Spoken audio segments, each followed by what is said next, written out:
Like in this one scene in the game. Wait,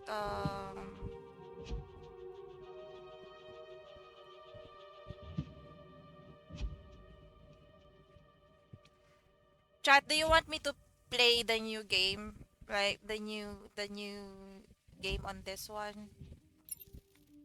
But I decided that I have to take a break a bit because Detroit Become Human is a very emotional game. I think the easiest route for me is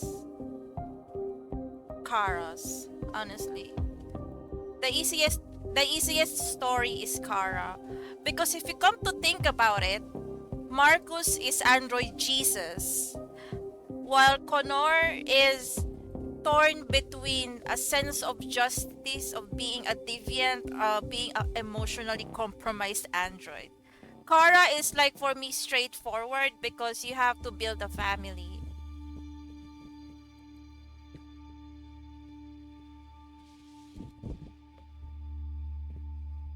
So chat, the next time we're going to play this one, we're gonna make sure everyone is alive.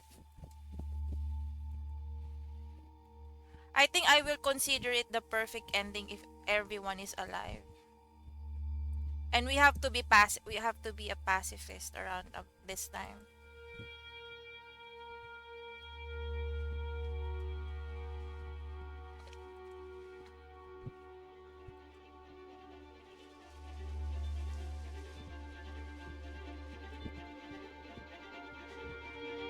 We're gonna build a new story after in a while. But look, we don't have the we don't we don't have our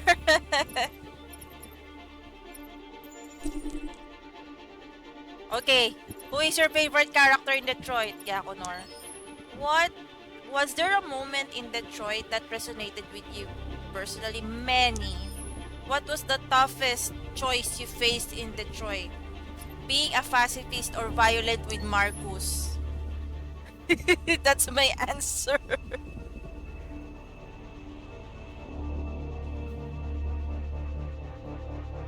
Next time we have to be a pacifist. Uh,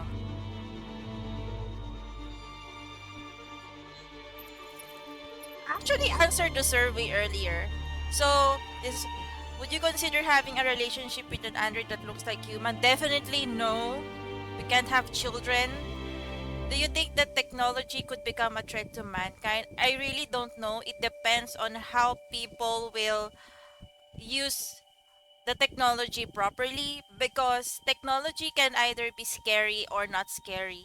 It's like it's like it's like marijuana, chat, because there is a medicinal use and recreational use. So it's like also like in my country, marijuana is still considered illegal because people tend to abuse it here. I saw a lot of my friends lost with the addiction to marijuana, okay? So it's still a battle in my country. But I know there are other parts in the world where marijuana is like legalized as for medicinal use, especially for like I don't know if depression stuff or I know there is some medicinal use. So it's like technology. It's either it will turn to you or you should know how to properly use it. So my answer to that is 50-50. Do you consider yourself dependent on technology? Actually, yes, I do consider myself, like, I have to admit it, okay? It actually worsens over time, like, because the relationship with your family, like the children now, the new generations, like instead of playing outside with other kids, they will just play on their iPads, on their Android devices. They will just like watch televisions. Because if I'm going to see on my time before, my study and my work life, my playtime and my study time is very very balanced. And I was already introduced to Atari, to Nintendo, to Wii, to PlayStation 1, family computer. But I know how to manage stuff, okay? So I think the new generations today are like, for example, their parents is like, oh, okay, I don't want to deal with you and your tantrums, so I just gonna give you an iPad to keep your mouth shut. So that's why that's also the negative effect of the technology as well. And what technology do you most anticipate? Right now, all I can say is space tourism, because I can see a lot of space companies doing a lot of innovations to have space tourism. And yeah, I remember now, I think I've said this earlier during the stream, that Jeff Bezos has Blue Origin, and they already have a space tourism for, you just like have to, you will be like rocketed up the sky, and then you will just reach a zero gravity, and then you will see the earth is not flat, it's it's round. Do you believe in God? Yeah, I believe in God, because I am a born Roman Catholic. I pray, I go to church. Would you let an android take care of your children? Hell no. I will not allow my android to take care of children. As much as possible, I want to take care of my children. How much time per day would you say you spend in an electronic device? I'd answered more than 4 hours. More more more than 4 hours, chat. Yeah, there's a survey. Yeah, that's what I'm so upset about, Ryu. That's what I'm upset about. If you need if you needed emergency surgery, would you agree to be operated by a machine? Hell no. My answer is no, of course. Do you think one day machines could develop consciousness? I believe yes. I believe yes. But it's still very very far futuristic, very as in very far. Okay, I answered this one. Who is your my favorite was Connor, yeah. Was there a moment? Okay, yeah. Many. This is my answer. I'm so glad they have this survey. Like, what was the toughest choice? Being a pacifist with Marcos. Yeah, there's a survey. Look at the Android now. We don't have an Android anymore.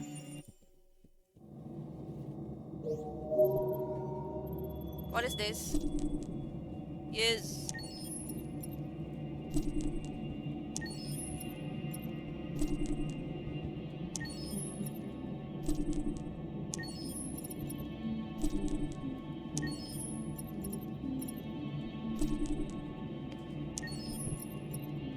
Those who watch me stream this for 2 days. What is the hardest story for you? For me, it's Marcus.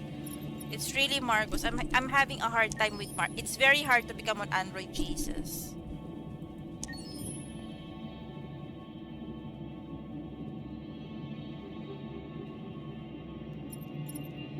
I think you can see, chat, how I can be violent, but at the same time I'm self-sacrificing at the same. Like I can accept my fate if that is going to be my fate. Wait, what is this? What's with the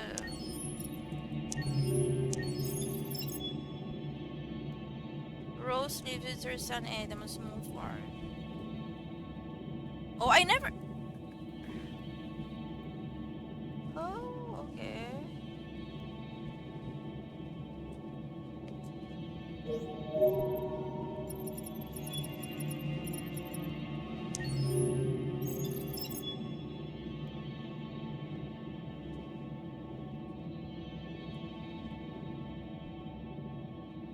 Android change character ID details.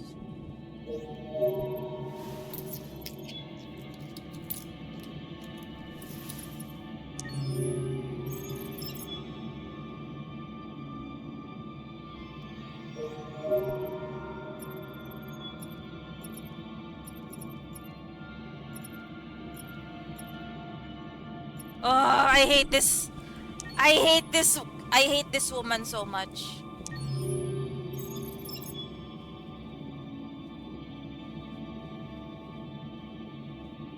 Yeah, I think everybody agrees with me that it's Marcus that's has the hardest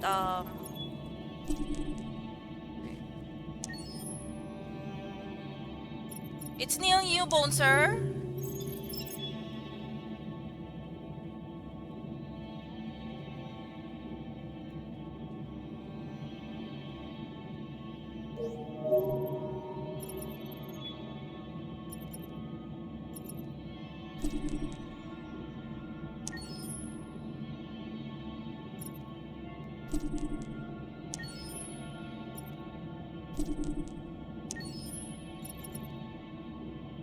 Oh, chat! Who loves this baby boy? Who loves this baby boy? Oh, Sumo.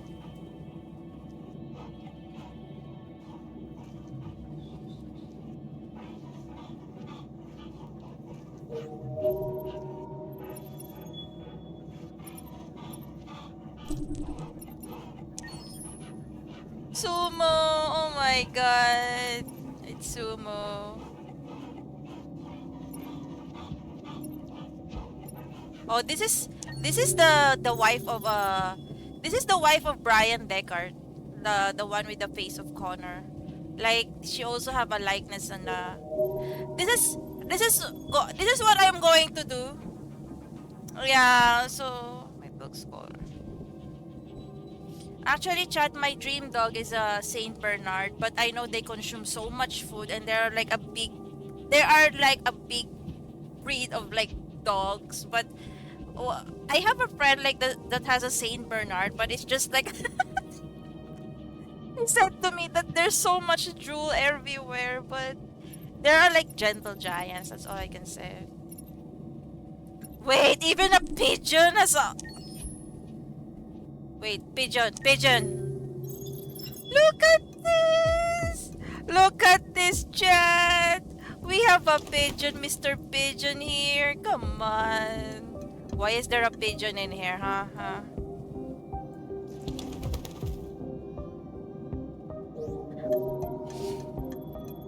Look at the pigeon here.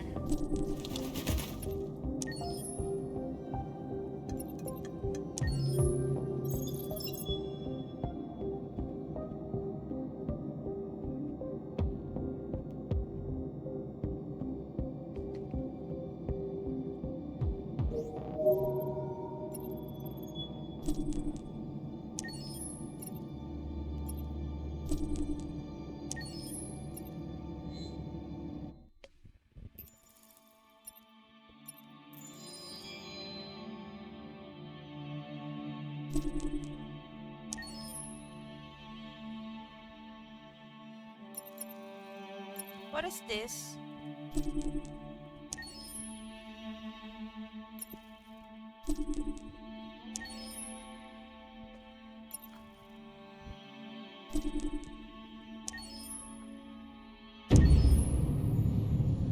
Oh, what is this?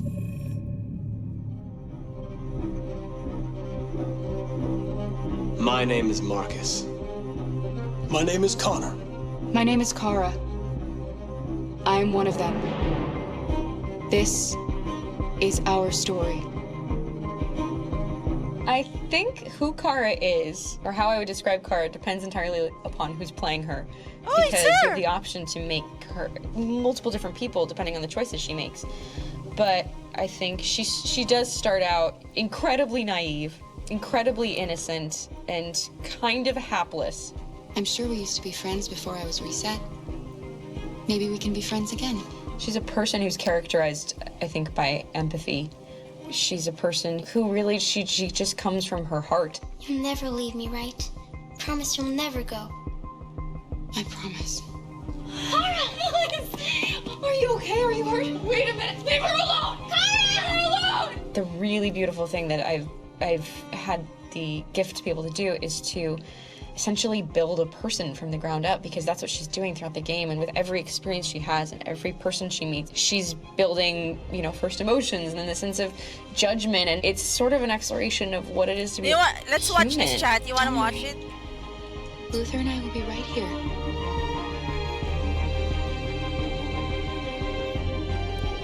This is a good unlock. David and the creators have painted a really intriguing and engaging picture of a near future where we rely upon androids for a lot of our service class business, the class that serves us, that helps us, that handles our baristas and our drivers Good night, and our Kuna. housemates. Thank you for being here. What is humanity, where we tap into it, how and why we treat each other the way that we do.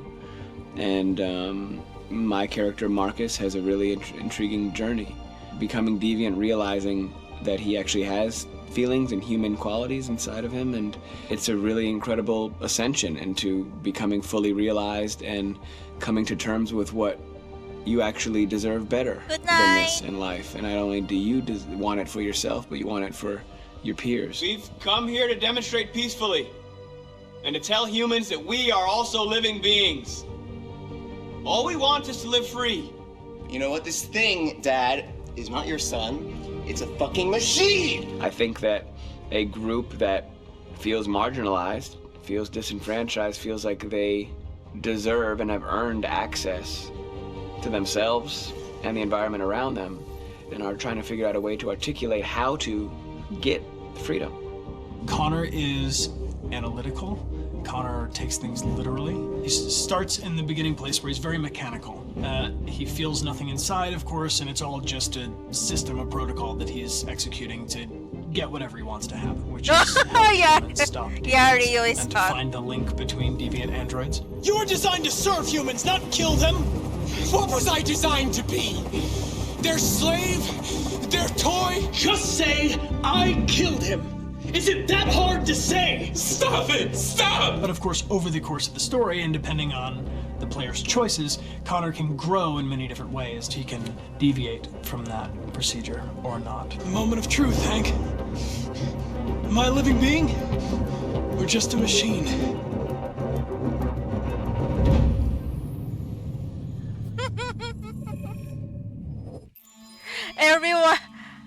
Everyone thinks that Connor is hot.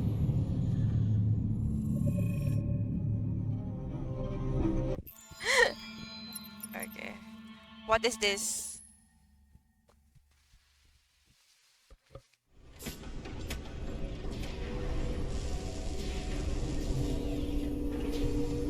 There are so many unlockables in your chat. It's just so cool.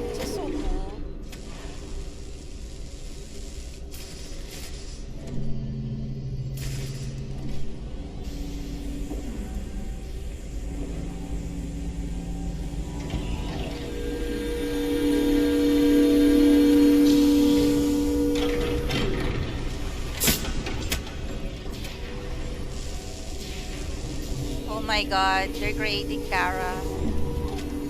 Can you hear me? Yes. ID. KPC 897504C. Can you move your head?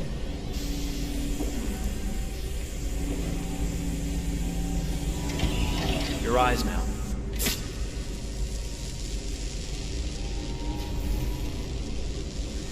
Cervical and optical animation checked. Now give me your initialization text. Hello. I'm a third generation AX400 android. I can look after your house, do the cooking, mind the kids. I organize your appointments. I speak 300 languages, and I am entirely at your disposal as a sexual partner. No need to feed me or recharge me. I'm equipped with a quantic battery that makes me autonomous for 173 years. Do you want to give me a name? Yeah. From now on, your name is Kara. My name is Kara. Initialization and memorization check. Now, can you move your arms?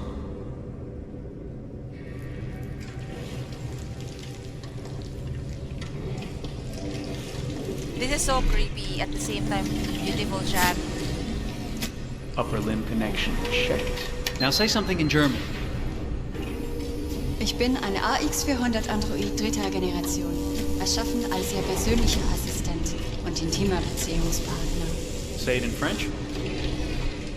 Je suis un androïde de troisième génération AX400, conçu pour être votre assistante personnelle et votre partenaire intime.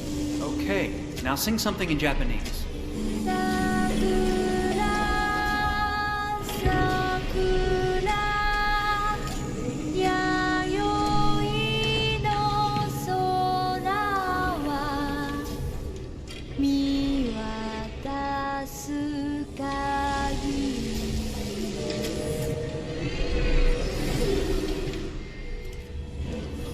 did she said in French? I don't Multilingual understand. verbal expression checked. Go ahead, take a few steps.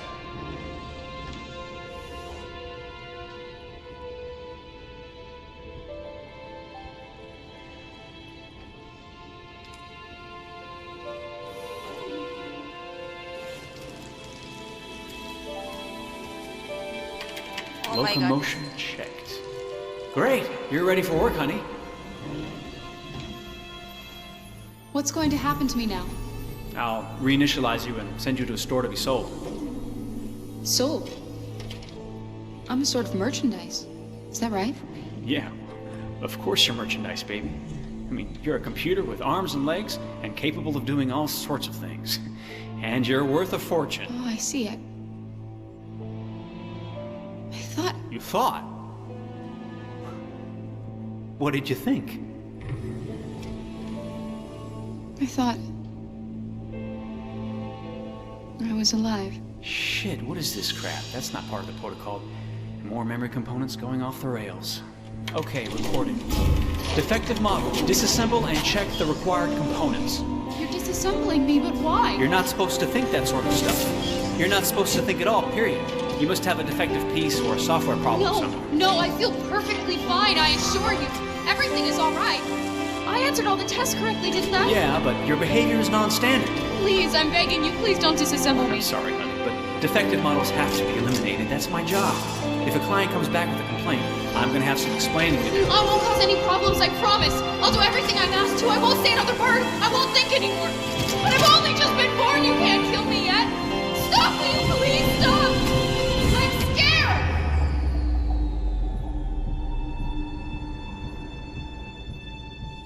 I want to live. I'm begging you.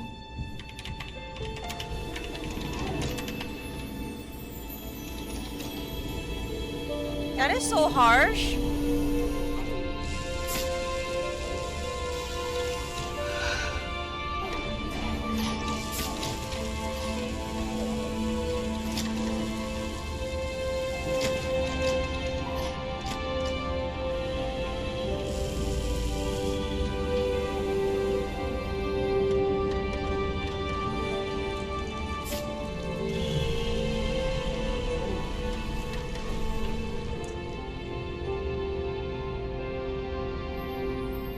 Go and join the others.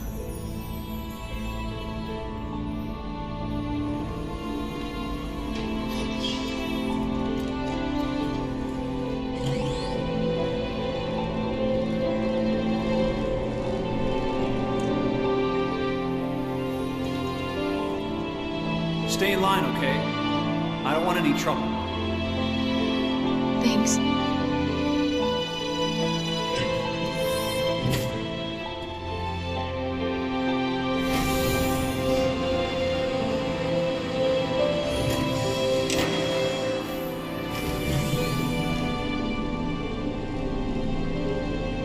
My God.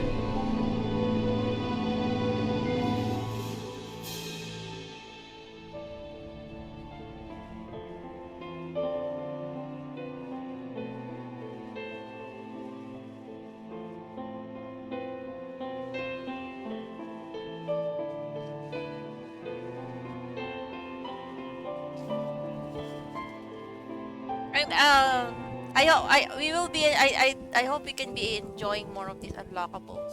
I have a lot of points to unlock.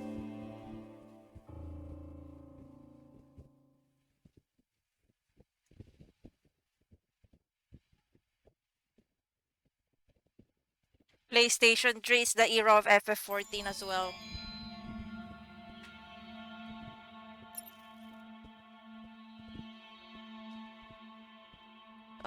Discovering Detroit, an inactive story.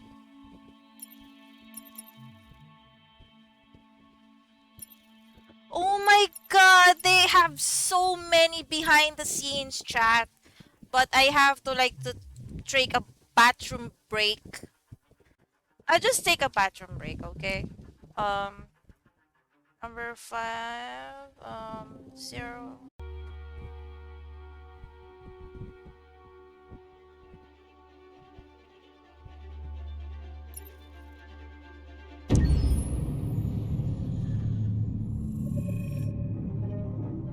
When David and Guillaume got back in touch about making Detroit, I wasn't terribly surprised they decided to make it because the fan response was so intense. So it makes sense that they would choose to do that after the enthusiasm. It was a challenge, and it was just an interesting thing to get my head around how to approach this character now as a different, much older person, and whether or not she had changed. And I'm very happy to say that with Detroit, I've had the opportunity to see Kara grow so much more than I ever expected. You do the housework, the washing, you cook the meals, and you take care of... God damn it, where the fuck's the rat gone now? Alice! Alice! I mean, she starts out essentially how she does in Kara in a very, not robotic, but, you know, android, other way, and getting to take this journey where she becomes more and more human as it goes on. You know, and as an actor, that's a wonderful exploration in every way, whether it's how she sits, her posture, how her voice changes, how emotions change, and how much emotion is based on things like empathy and social experience. And so having, you know, as much material as I got with David to have this huge, nuanced arc was really incredible. Why couldn't we just be happy? This experience has been quite different than the experiences I've had shooting film or TV or doing theater work.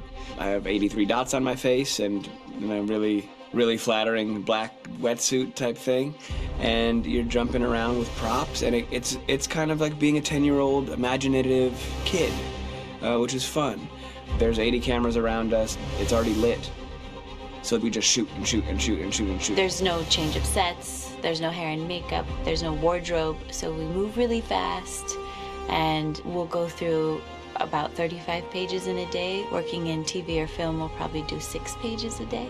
It's kind of acting boot camp. It's like working out constantly. I mean, you're doing this thing, and then you got to do something that's completely other back to back to back. And so that kind of process of working is very challenging, but it's also very exciting because you just have to keep coming up with new ideas, and your head goes all over the place because you're trying to keep track of basically 4 different storylines for each different response. You shot that girl, for fuck's sake. It was a machine that looked like a girl. Yeah, I know what I should have done. I just told you I couldn't. All right, I'm sorry. The fact that David Cage, he's telling like many stories interwoven from beginning to end is super complicated and super impressive, and I have no idea how he keeps it all in his head. He's not just the writer or the director who's seeing this from the outside eye, he's also thinking about the player walking through this space. You know, only somebody who really, really loves not the work, but like these characters and these stories and cares about doing something meaningful would invest that much in it. And it's always inspiring to work with somebody who cares that much. My experience with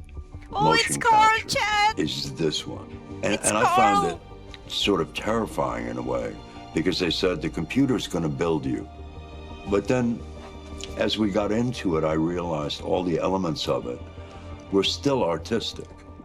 I just dipped into a really brilliant setup here. I've never seen anything like it. And this won't turn me into a product because I was playing a character. So it's wonderful. In the game, Detroit comes back because of a revolutionary industrial rebirth. And there's no reason why that can't happen in Detroit, because they have such tremendous infrastructure for millions and millions of people. No, I didn't pay the full game. Someone gifted a new industry. The city is really strong and resilient, but the city has also been through so much. You see the damage, but it takes that time of kind of rebuilding and reinvesting into the city that I think is happening slowly but surely. The potential of Detroit as a city is something that this game does a lot of justice to, because it would be easy to look at Detroit as some place that used to be, and that's not the case. This game provokes a lot of conversation and reflection on our potential near future engagement with machines. That's what we are to them. There's merchandise on display in a shop window. I think that a group that feels marginalized, feels like they deserve and have earned access to themselves and the environment around them, and are trying to figure out a way to articulate how to get freedom. What was I designed to be? Their slave? Their toy?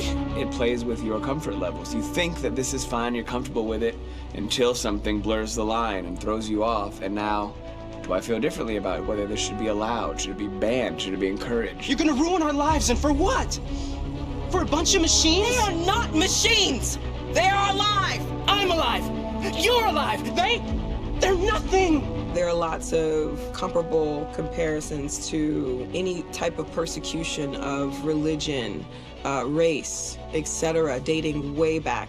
It can't just be a video game where you shoot 'em up or where people make these choices to do whatever. I think that's the whole point. You have the choice, and you can either choose to go in one direction with your character or another. And I think that's going to be very telling about the gamer. Very telling. I think there's going to be a really strong reaction to this game, which has such a strong perspective. I'm that much more proud of it now to get to be a part of it because it's important. In this game, you're actively building and designing the character through not just what kind of shield does he have or what color hair does she have, but like their temperament and the way they deal with problems. The different endings to this game are so radically different based off maybe seemingly insignificant choices in the moment, but like life, they all add up. And can't play life again, though.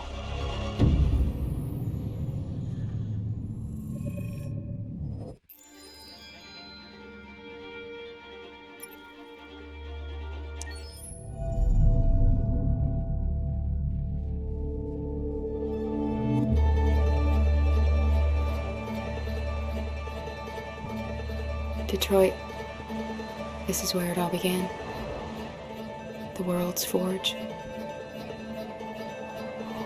The place where it all started. And it will all end.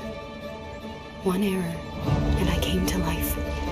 I stepped out of the darkness, and I opened my eyes. First there was the fear, the light, the noise, the cold, and the fear again. I could feel my hands shaking, my heart pounding in my chest, life running into my veins. I wanted to live. I fought for that.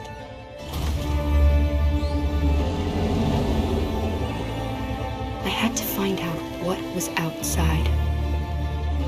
I had to see daylight, feel sunshine on my skin, wind on my face, to see the world, the colors, the smells.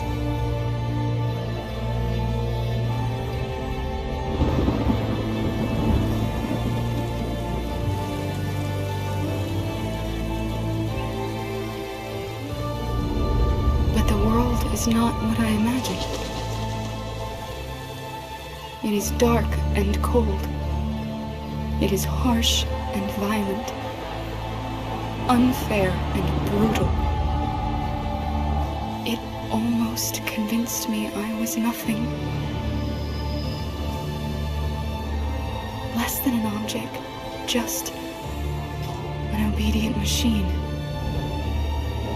But deep inside me, I could feel something different. A gentle and warm whisper telling me that I am alive. I had to escape. I had no choice. Escape to love, to hope, to live, to figure out what that force inside me was. Maybe I will change the world. Maybe I will choose a different path. No, it's up to me to decide. My name is Kara. I am one of them. This is our story.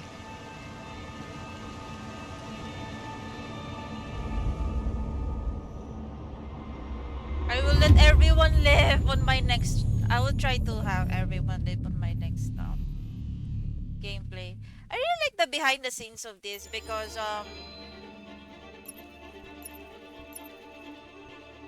wait, what?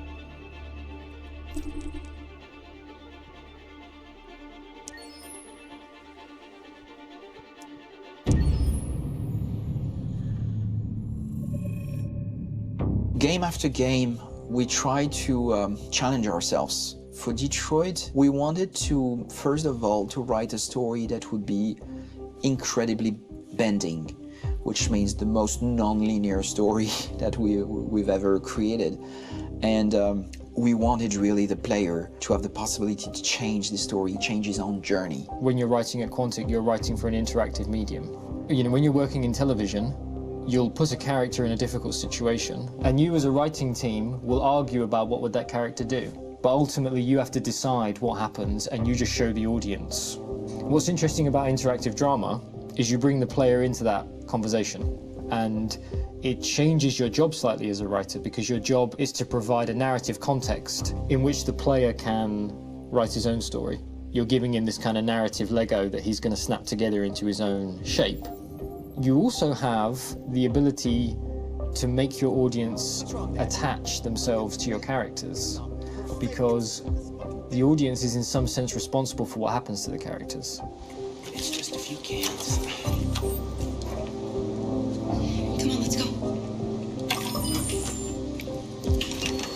We have some cash now. You used me to steal that money. How could you do that? I trusted you. What is a bit specific about this scripts is how large they are.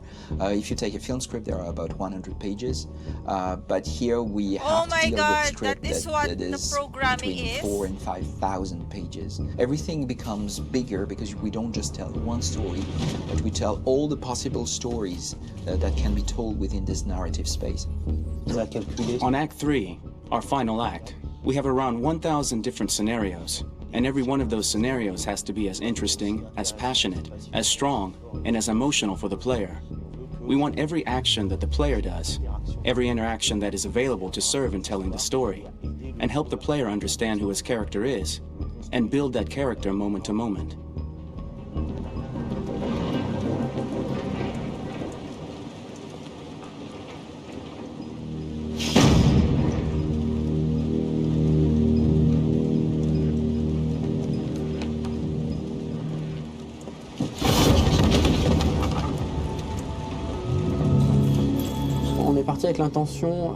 We started with the intention pretty early on that we would never lie to the player.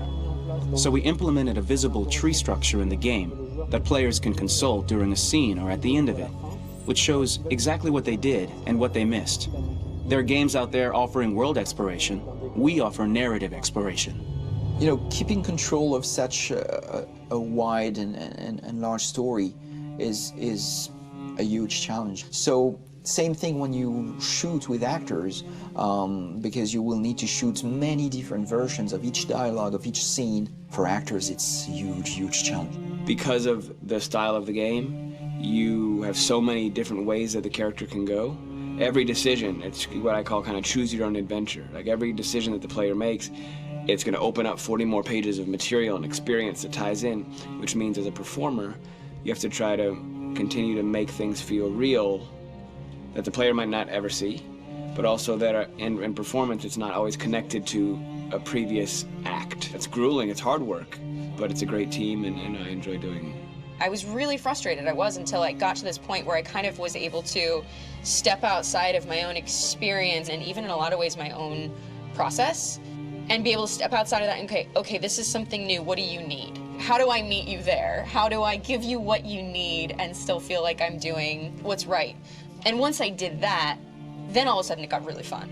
It was much freer and having to approach it in a new way and think about the player and think about how it serves them and what I'm doing for them or what I'm letting them into. It's really, I think, helped me grow in general. Remember, there's nothing on the left. That's all. So it's probably all there. And then make her come first, close. But I think you would go first to check that it's safe. Okay, sure.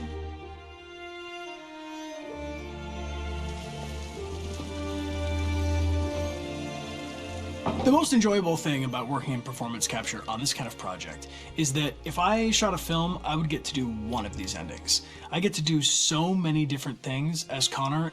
Your head goes all over the place because you're trying to keep track of basically 4 different storylines for each different response. What's the name of my dog? Buddy? Scout. I think it's Jack. I can't remember. So I worked with physicality a lot because it was a good way to anchor myself in these different rings of the tree as the story grows out, I know where that is physically in my body, and then I can switch more continually on set, and it'll be entirely up to the player to determine what order those things come out and what they look like from a distance. Like if you're playing through it, the culmination of all of that will be their version of Connor. I'm faster than you, and I don't feel pain. You don't stand a chance against me. Listen, asshole. If it was up to me, I'd throw the lot of you in a dumpster and light a match to it. Tourner les scènes d'action à... Shooting action scenes at Quantic Dream is a real challenge, because these are scenes where the storytelling has to continue. It's not an action scene just to have a dose of adrenaline. The stunts have huge consequences on the rest of the story.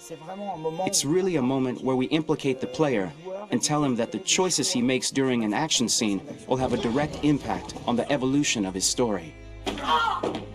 My biggest challenge on Detroit has been managing the large number of animations that we received from motion capture. Detroit features more than 37,000 animations, which is a huge amount to handle on a daily basis. You have to realize that the player, in his first playthrough, will miss certain scenes.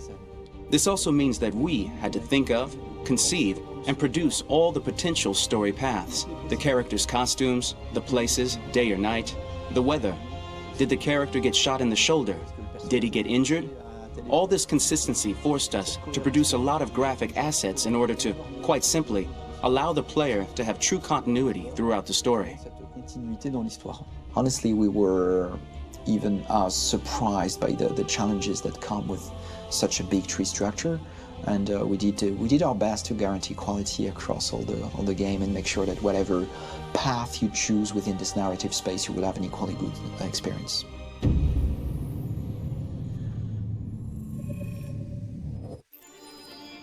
37,000 animations. What the? Oh my god.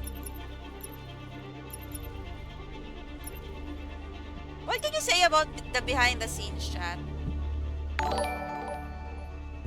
Hi Moro, thank you so much for subscribing for 6 months in a row.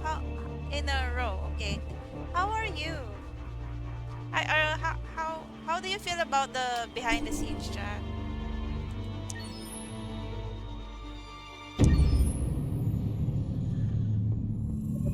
Detroit Become Human was produced over a period of 4 years. Here in Paris, we have a team of about 180 people. And to that, we need to add also all the outsourcing with our partners in the Philippines, in China, Vietnam, and in India. So when we started working on the story, I had to imagine where Kara was built. And for whatever reason, the city of Detroit came very quickly to my mind because it had already an incredible story by itself full of history and themes. So we traveled there with the team, and we were really moved by what we saw, and we could really feel the desire to fight and really be born again. And we just continued this curve, this growth, and just imagine what Detroit would be like if the Android industry was, using these huge factories to build androids there. A very strong element in Detroit is that there's a lot of industrial wasteland and a lot of nature too, and for us, the graphic designers, it was an incredible playground. The destroyed zones which we wanted to preserve, we appropriated them to turn into something else. Then in the areas that needed to be rebuilt, we were able to imagine our Detroit of the future. We didn't want to make a science fiction universe, Thank you so but a much, world of Roro, anticipation. for being here. If we chose science fiction, we could have imagined flying cars, extraterrestrials, but those things are very far from our current everyday life. I know it's too late. Anticipation is more about gleaning from our contemporary reality, the one we know, because Detroit is set in 2038, and 2038 is tomorrow. The difficulty we had was sticking to reality. That is to say, technology becoming more and more invisible, a lot more elegant, and at the same time, making it visual.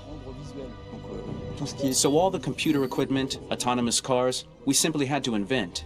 They are in fact very technological objects, but at the same time remain very credible and ingrained in reality.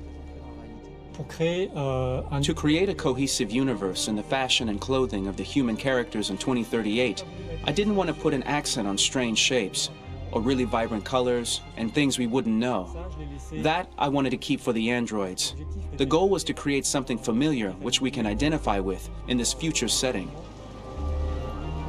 Working on the artistic direction for the androids was a bit special because this is a project about the place they could occupy in the human world. It was out of the question for them to be too beautiful or too perfect. They had to correspond to every social class, rich and poor. Inspired by everyday utilitarian clothes, I brought a modern touch by adding dynamic display surfaces, the armband we can see on the side, the triangle on the front and back, an LED. Like that, there's no confusion. Wait. You're sending an android? All right, now. We need to go. You can't do that. Why aren't you sending a real person? Once we cast the actors, we travel to meet them in order to scan their faces. We record the structure of their face with the scan. And we record the colors and patches of skin with photography. Once we have this information, we will use this as a basis for modeling and creating the characters. The artist will make it more realistic, but will also enrich it. He will propose ideas which we will develop together. Finally, we will have a character with character who corresponds to the project and the world. When the actors come to Quantic Dream, we show them the design, what their image will be, and what they will look like in the game. This extra information gives them another dimension and color to connect with emotionally. It helps them think about how to play their character. Your mission. That's all you care about, huh? You should consult a professional who can help you. Beat it, you hear me? Get the hell out of here! So there are 3 types of shoots at Quantic Dream. Shooting and performance capture, where you capture the whole actor, his voice, his face, and his body. These shoots are obviously done with American actors because the game's original version is in American English. After that, there are the body-only shoots, representing around 250 days of filming, while the performance capture is 100 days of filming. Now, body-only shoots, there are 2 types. There are the action shoots and the technical shoots, which are mokit shoots. Mokit is when the player controls a character on the screen, and he moves in an environment to explore it. This is of particular importance at Quantic Dream, and therefore we shoot a lot to offer a unique context for each scene and each character. To prepare a motion capture shoot, we first get together to look at the sets we need, the animations that we want to shoot, which ones need to be grouped together, or which ones need to be cut and shot at another time, so that we get the most out of the shooting day. This often means shooting scenes out of order, especially those with big props or accessories, like a big car, for example. So we shoot all the animations related to that particular prop first.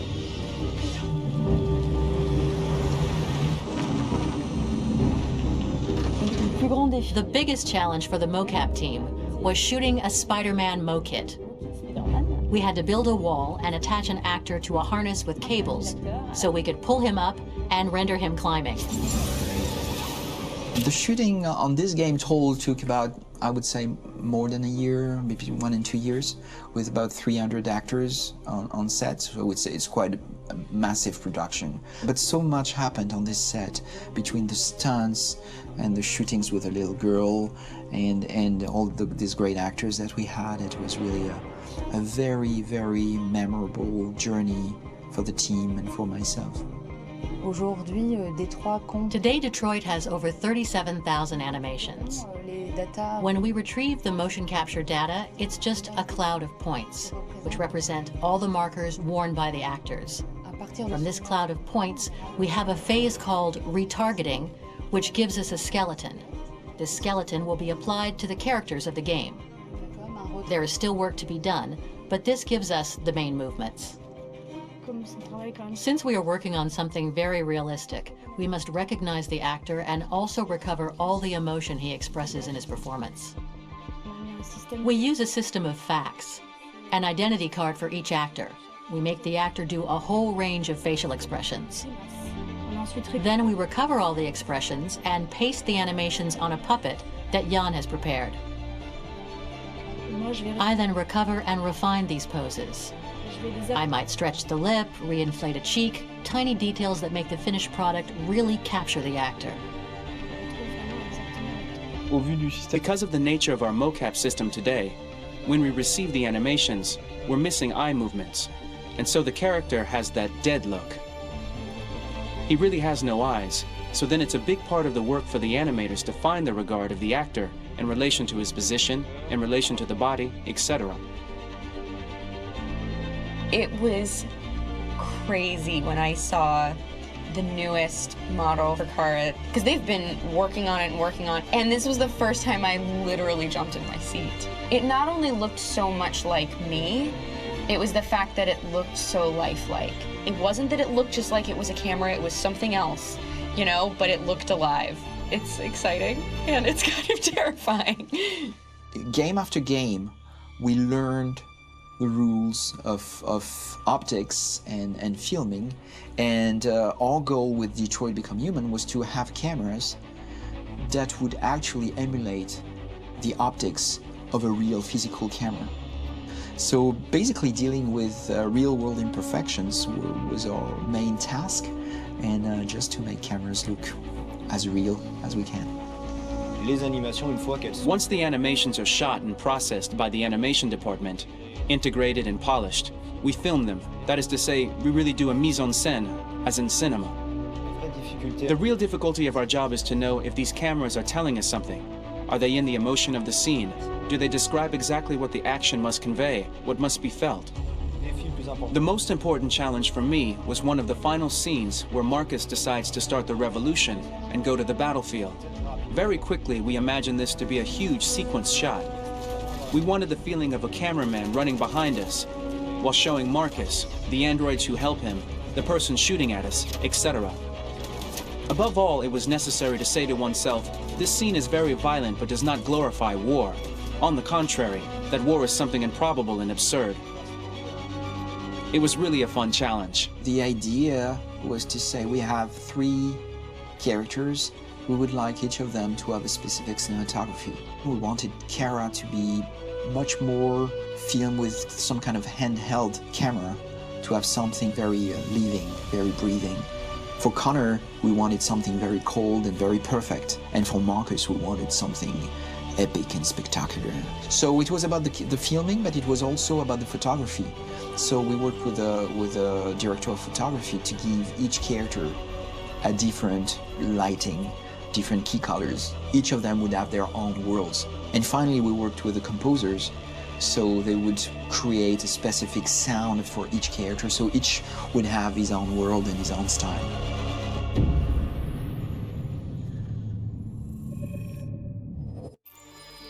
Wow, that's a lot of information there.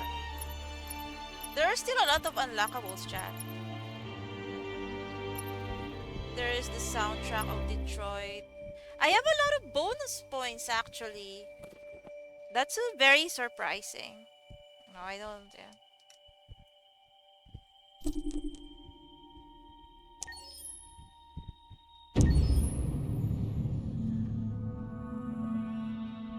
For the soundtrack of the game, we tried to be very close to what is done in film. We were constantly asking at each place in the game, why are we putting music here? What is it going to say? So we focused the music on bringing emotion, which is interactive, and supports the character's arc. I'm sorry, honey. I'm sorry. I'm sorry. You know I love you, don't you? You know I love you. We make games that are very narrative. We're really into interactive drama, so the soundtrack also had to go in that direction, supporting the 3 characters' very different stories. We really wanted 3 colors, 3 musical sound identities, and from there, having 3 composers made sense, since the story of Kara, Marcus, and Connor are all completely different. Oh, I have to unlock this, chat. I haven't unlocked this map. You recognize him? It's Carlos Ortiz. For Connor, we wanted a soundtrack that could be very cold and very mechanical, very machine-esque somehow. For Kara, we wanted a soundtrack that would be very moving and emotional. It was about the quest for identity, but it was also a journey about love and empathy. And for Marcus, we wanted something epic, something that would really represent the grand aspect of his quest. And we were very fortunate to find 3 incredibly talented composers, and working with them has been a dream, honestly.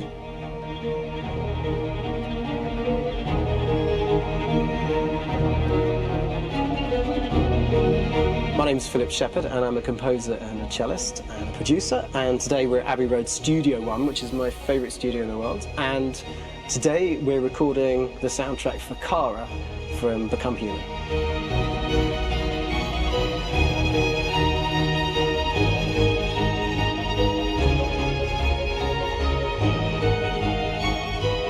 So when I compose a big project, I often travel just to kind of get out, and get some fresh air and some inspiration.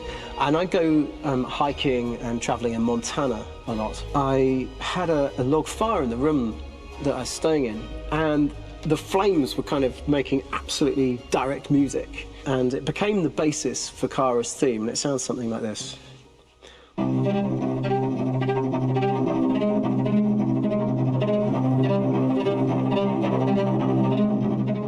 Now, over the top of that, I found a little theme that just seemed to fit over the top, which is taking Kara's name, Kara, and just using like a two-syllable motif, and it sounds like this. We're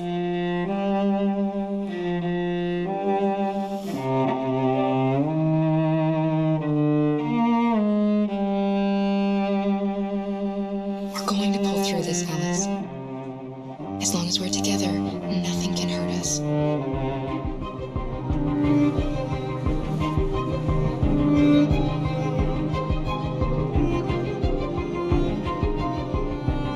And all the time that's fitting over it.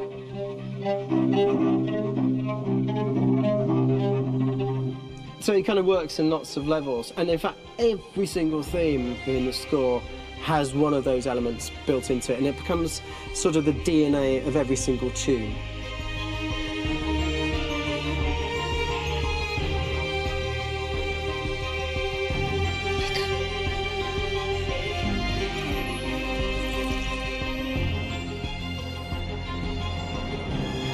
For me, writing this theme for Kara, I actually had to tap into what it feels like to be a father to daughters.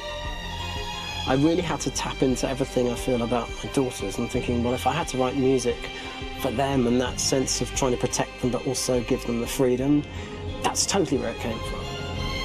Because each composer has been given the sort of narrative responsibility for very different characters, I haven't had to sort of go into other styles. I can actually be very loyal to this particular character and sort of hopefully encapsulate her. But it means also I've suddenly become very connected to this character, and if for some reason it goes to game over earlier, I'm going to be mortified. You know? They're over there! Starting a new project, for me personally, it's always finding the right tone, finding the right color, I like to call it. For me, it's finding that right texture that actually sits against picture really well. One of the biggest things is I created custom instruments for Connor.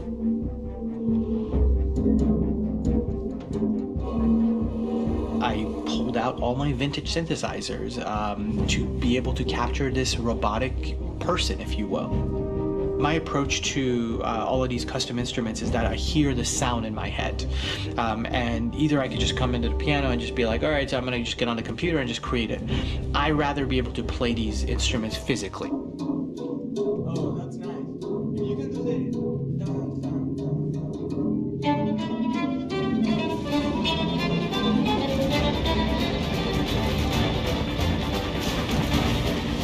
As soon as you see Connor the first time, there is a really interesting thematic idea that you hear, and that's just made out of a Moog synthesizer, but completely manipulated in multiple ways, and it's robotic. It has a little bit of an emotion to it. I think there are still three of so them. You feel that as well. So it just kind of gives you that cold, motionless, with a mission in hand that you kind of feel throughout the whole thing.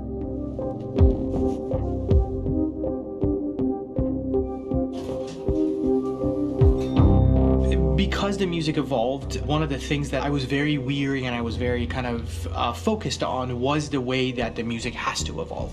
So my idea behind it was that Connor is a singular android that could at any point become a deviant or could actually stay as an android. So I created a more or less an Connor theme, and then I was able to just manipulate it in different aspects of it. Is everything okay, Lieutenant? Chris was on patrol last night.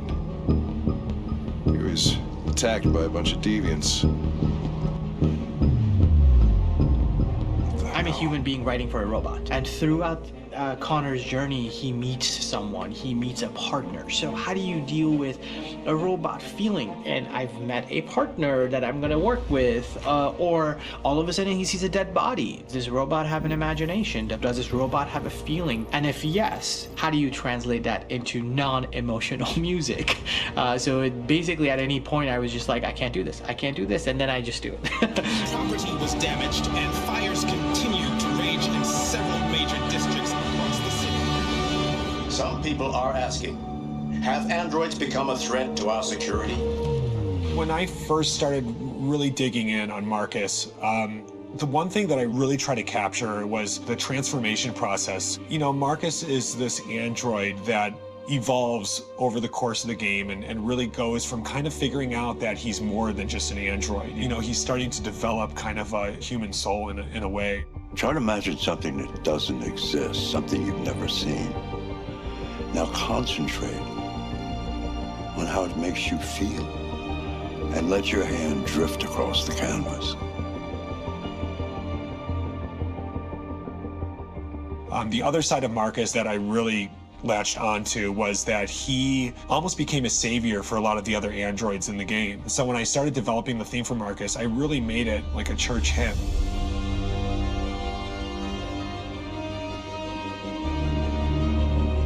I wanted to be very simple. I wanted to make it a chordal melody. I really wanted to make it almost like a Bach hymn.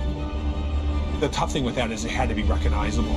If I made it too complex from a harmonic standpoint, it would be hard, I think, for people to kind of pick it out and recognize it. It's very acoustic derived, but it's also been treated with a lot of effects and things to kind of put it into the space that I felt the sound should be in. It can be beautiful, it can be haunting, it can be extremely powerful from an action standpoint, and I'm really happy with the way it turned out. The music is there, but it's subliminal and it's emotional, and people are feeling it, and it's not distracting. And that's tricky with a game like this, where you have to have a lot of ins and outs like that, where the music kind of has to get in and out of these moments. This is a war we're fighting with the humans. If we fail, they'll destroy us. I think the game's been put together so well where I just wanted to make sure that I wasn't ruining the emotion.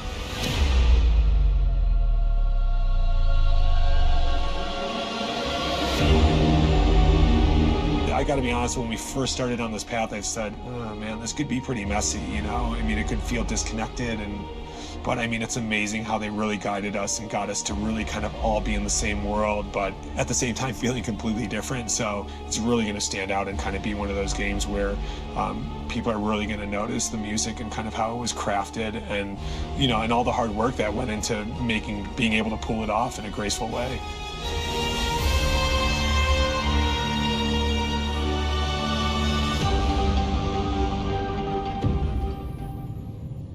This is a lot to take in, chat. This is a very good. Nate, hi! Thank you for raiding. We have Luther, we still have Slatko, and we still have Kamsky. So we still have like 4 more.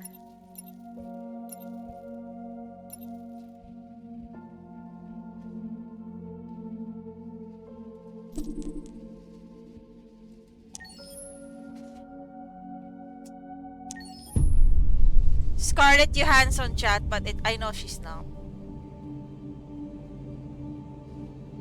For starters, what should I call you? I'm Chloe. And you, what's your name? Oh, John. My name is John. Delighted to meet you, John. Could you tell us a little about yourself and what you can do, Chloe? Of course. I'm the first personal assistant built by CyberLife.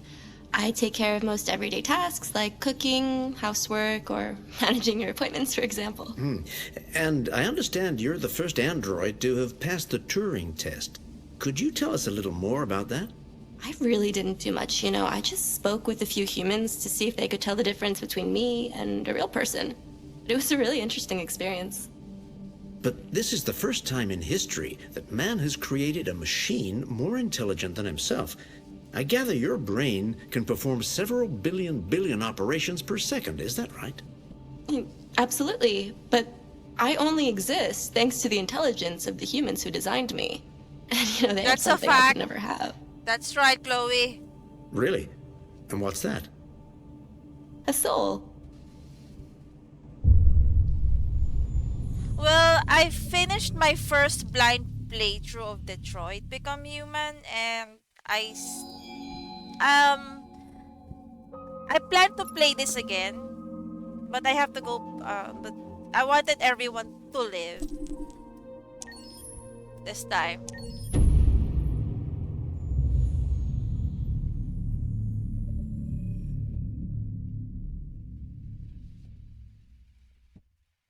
Oh yeah, we wanted to know the story of Luther.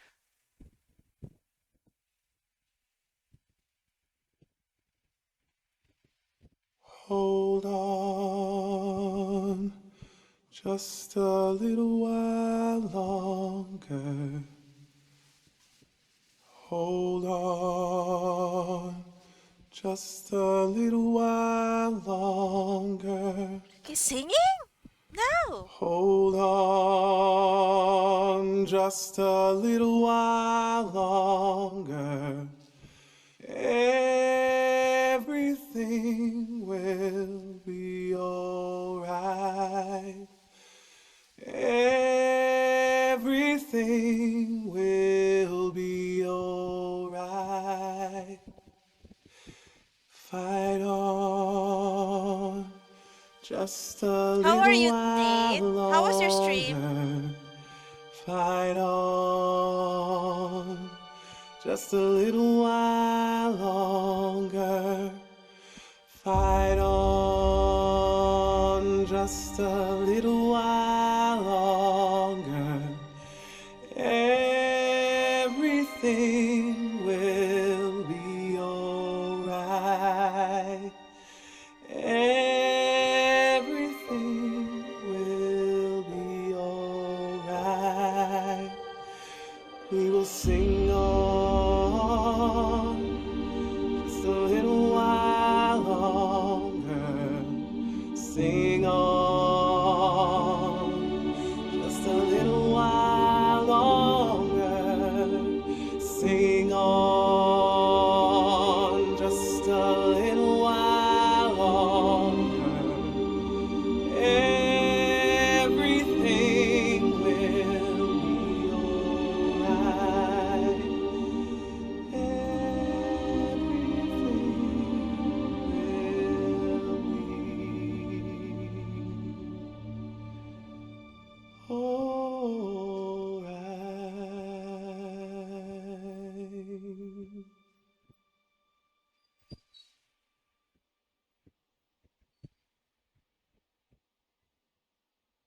That was unexpected, chat. I didn't expect Luther will sing.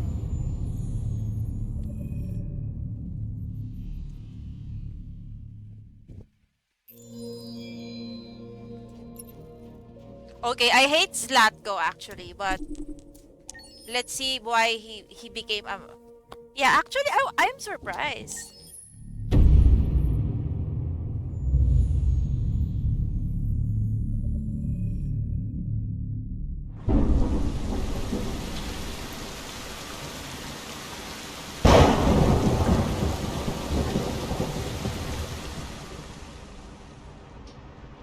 Rockabye baby in the treetop. When the wind blows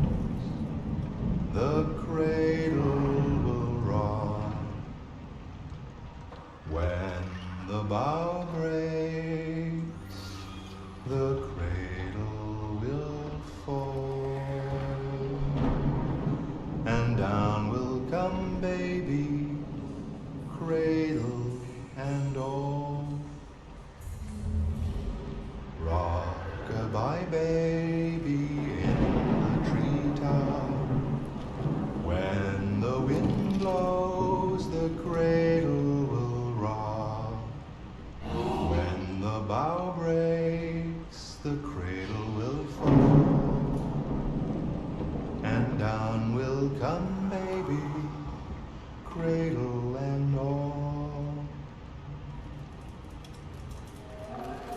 Rock-a-bye, baby, in the treetop. When the wind blows, the cradle will rock. When the bough breaks, the cradle will fall. And down will come, baby, cradle and all.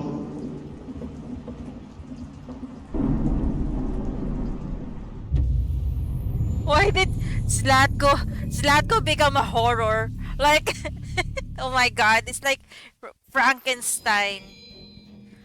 Okay, this is the last one, chat.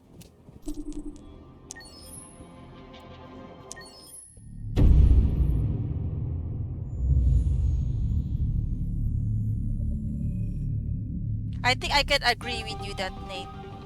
In the space of a few years, androids have completely transformed the world in which we live. By letting androids into our homes and factories, the CyberLife company has made them everyday technology. The founder of CyberLife, Elijah Kamsky, is a very discreet man. Despite being the CEO of the highest valued company in the world and being voted Man of the Year by Century Magazine, he remains a mystery for most people. That's why we at KNC are so excited to be here as CyberLife opens its doors for the first time. Elijah Kamsky, could you please tell us where we are? Certainly, and welcome.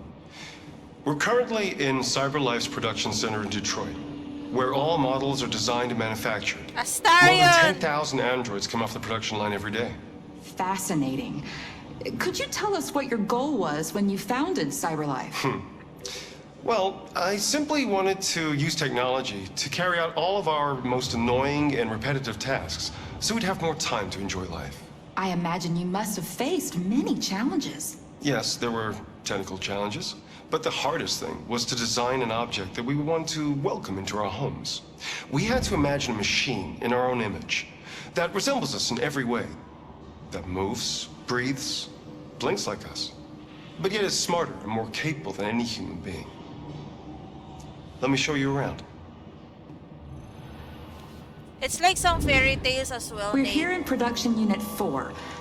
Could you explain in a few words how the androids are made? Sure, yeah, it's very simple. We use machines to manufacture machines. The removable parts are assembled on a production line, and then we apply a synthetic skin to the whole body. A human operator checks the cognitive abilities with a pre-established protocol, and finally, the android is conditioned and sent out throughout the country. Here's the result. Say something. Hello. I am a RZ400 model. How can I be of service? You can go now.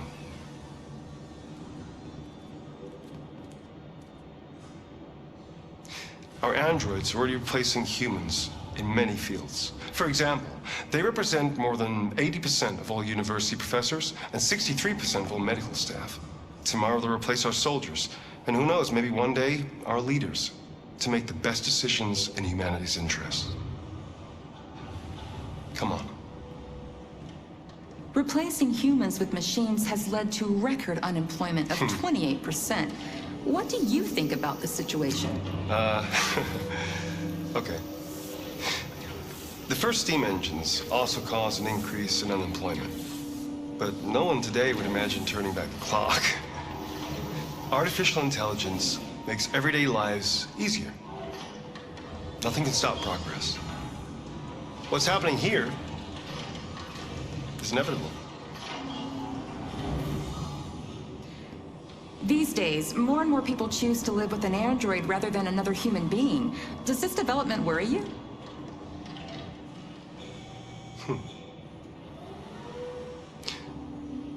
Everything's much easier with an android. They obey your orders without ever complaining. They can cook, discuss philosophy with you, have intimate relationships according to your desires. They never say no. Obviously, they are the perfect partner. Everyone deserves happiness. Why deprive yourself of so-called moral reasons when a machine can make you happy? Many science fiction books tell the story of how machines become more intelligent than us and end up confronting us. Aren't you worried about that possibility? I understand the irrational fears about artificial intelligence, but I assure you that will never happen with a CyberLife android. They're designed to obey humans. They're machines. They can't ever develop any sort of desires or form of consciousness. Are you sure? I'm absolutely certain. You can trust me. What kind? You know, his smile, that smile, sinister smile, reminds me of how he plays Nikolai in RE3 remake. He knows something will evolve with those Android. That's all I can say. So there are a lot of unlockables. So wow, there's so many unlockables right now, chat. But I'm not gonna waste my times here. So